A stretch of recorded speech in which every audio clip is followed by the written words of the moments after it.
অবশেষে ঋত্বিকের সাথেই বিয়ে হয়ে গেল রুক্মিণীর। সম্পূর্ণ জানতে ভিডিওটিতে একটি লাইক করে দেখতে থাকো।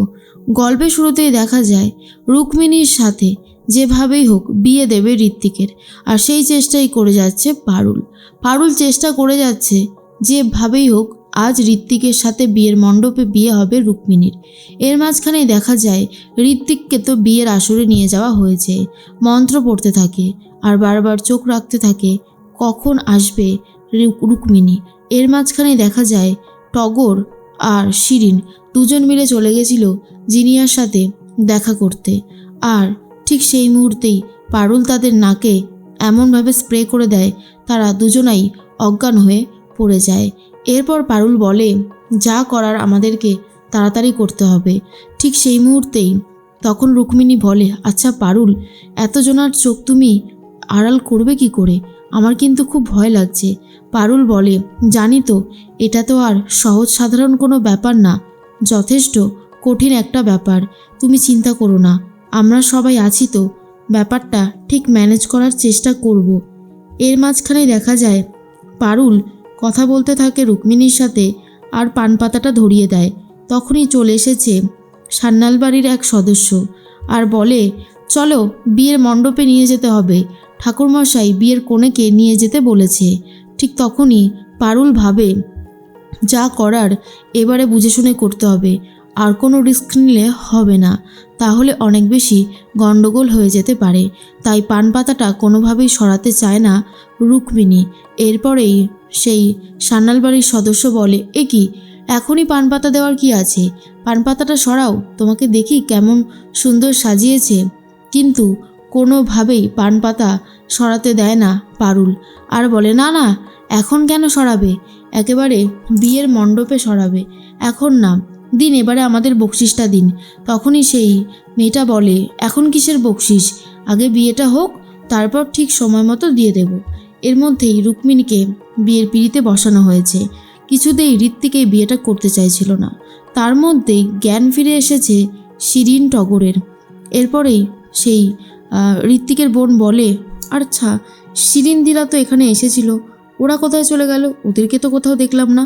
আর বলতে না বলতে শিরিনের সাথে দেখা হয়ে যায়, সাথে ছিল জিনিয়া। এরপর জিনিয়াকে দেখে ঋত্বিকের বোন বলে, এ কি জিনিয়া দি, তুমি এখানে কি করছো? তাহলে বিয়ের মণ্ডপে কে? এরপরেই চলে আসে, তাড়াতাড়ি করে বলে দেয় যে জিনিয়া দি তো এখানে রয়েছে, আর পান পাতার তলায় কে রয়েছে? রয়েছে রুক্মিণী বসু।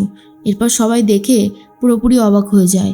বিশেষ করে চন্দ্রাবতী সান্যাল বলে, এই বিয়ে কোনোভাবেই হবে না, এই বিয়ে হতে পারে না, কারণ আমরা এই বিয়ে কোনোভাবেই দেব না।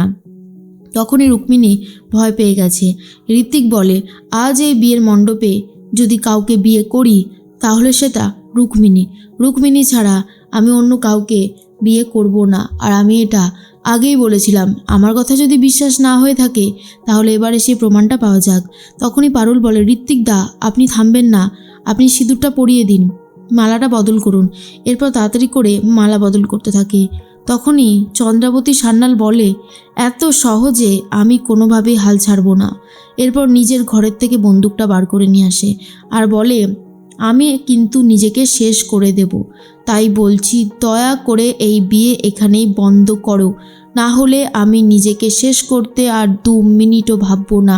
ঋত্বিক বলে, এরকমভাবে ইমোশনাল ব্ল্যাকমেল করে কোনো লাভ হবে না, এটা আমার সারা জীবনের ব্যাপার, যাকে ভালোবাসি তাকেই বিয়ে করব, অন্য কাউকে বিয়ে করতে পারবো না। ঠিক তখনই ঋত্বিকের বাবা বলে, তোমার কি মাথা খারাপ হয়ে গেছে? তোমার ঠাম্মি এখন এই সমস্ত কথা বলছে আর তুমি বলছো এই বসুবাড়ির মেয়েকে বিয়ে করবে? এটা কখনো হতে পারে না। তখনই রায়ান বুঝতে পারে ঝামেলা যেটা হওয়ার ছিল সেটা অলরেডি শুরু হয়ে গেছে। জানি না এখান থেকে দিদির বিয়েটা পারুল কি করে দেবে। পারুল কেন যে শুধু শুধু জেদ করলো? দিদির বিয়ে ঋত্বিকদার সাথে হলে কোনো দিন সুখী হবে না। এই পরিবারের মানুষগুলো যা ডেঞ্জারাস, যদি আমার দিদির সাথে কোনো অন্যায় কিছু করে তখন কি হবে? এর মাঝখানে দেখা যায় চন্দ্রাবতী ম্যাডাম বন্দুক থেকে গুলি বার করার চেষ্টা করে, কিন্তু কিছুই লাভ হয় না। পারুল তখন বলে, আমি জানতাম এরকম কিছু হতে পারে, তাই আমি আগেভাগেই কাজটা সেরে রেখেছিলাম। আসলে পারুল, দেখে নিয়েছিল বন্দুকটা কোথায় রেখেছিল চন্দ্রাবতী সান্যাল। তখনই সেই বন্দুক থেকে গুলিগুলো সরিয়ে দিয়েছিল। তাই আর কিছু করতে পারেনি চন্দ্রাবতী। তখনই বলে, কিন্তু এই বিয়ে যতই চেষ্টা করো না কেন হবে না, হতে পারে না এই বিয়ে, আমরা কিছুতেই হতে দেব না। তার মধ্যেই জিনিয়া তখন বলে, আজকে তো বিয়ের মণ্ডপে আমারই বিয়ে হবার কথা ছিল, কি হচ্ছে কি এসব, কেন হচ্ছে, বন্ধ করো, এগুলো কিন্তু একদমই ভালো হচ্ছে না, বন্ধ করো বলছি। পারুল তখন বলে, বন্ধ তো হবে না, ঋত্বিকদা যাকে ভালোবাসে তাকেই বিয়ে করছে, তোমারও তো অসুবিধা কেন? এর মাঝখানে আশুতোষবাবু নিজের ছদ্মবেশ খুলে ফেলে আর বলে, আজ এই বিয়ে হবেই। কি বলেছিলেন চন্দ্রাবতী ম্যাডাম, আমাদের বসু পরিবারের সদস্য আর কুকুরের আপনার বাড়িতে আসা নিষেধ, কিন্তু আজ তো আমার নাতনি আপনাদের পরিবারের বউ হতে চলেছে, পারলেন কি আটকাতে? এরপরই চন্দ্রাবতী বলে, হতে পারে না, এটা কিছুতেই হতে পারে না। পারুল বলে, হতে পারে না মানে? হয়ে গেছে, ঋত্বিকদা সিঁদুরটা পরিয়ে দিন। এরপরেই সিঁদুরটা পরানোর আগে কিছুটা হাঙ্গামা শুরু হয়ে যায়।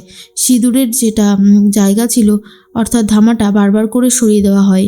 তখনই মনে মনে একটা কথাই ভাবছিল রুক্মিণী, পারুল আমার এই বিয়েটা দেওয়ার জন্য কত রিস্কি না বারবার করে নিচ্ছে, জানি না শেষ পর্যন্ত কি হতে চলেছে, তবে আশা করছি পারুল এই বিয়েটা দেবে। এরপরেই ঋত্বিক বলে, অনেক হয়ে গেছে, আমি আর কোনোভাবেই থামবো না, দরকার নেই ওসবের, আমি আমার নিজের রক্ত দিয়েই রুক্মিণীকে সিঁদুর পরিয়ে দেব, আর যেমন কাজ তেমনই করে ফেলেছে, যেমনটা বলেছে তেমনই করেছে।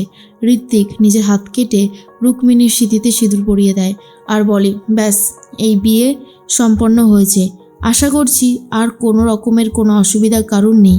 কিন্তু চন্দ্রাবতী বারবার করেই বলছিল এই বিয়ে সে মানে না, কিন্তু পারুল বলে, বিয়ে তো হয়ে গেছে, তাই মানুন বা না মানুন এই বিয়ে কিন্তু কমপ্লিট। যা দেখার পরেই চন্দ্রাবতী সান্যাল খুবই রেগে যায়।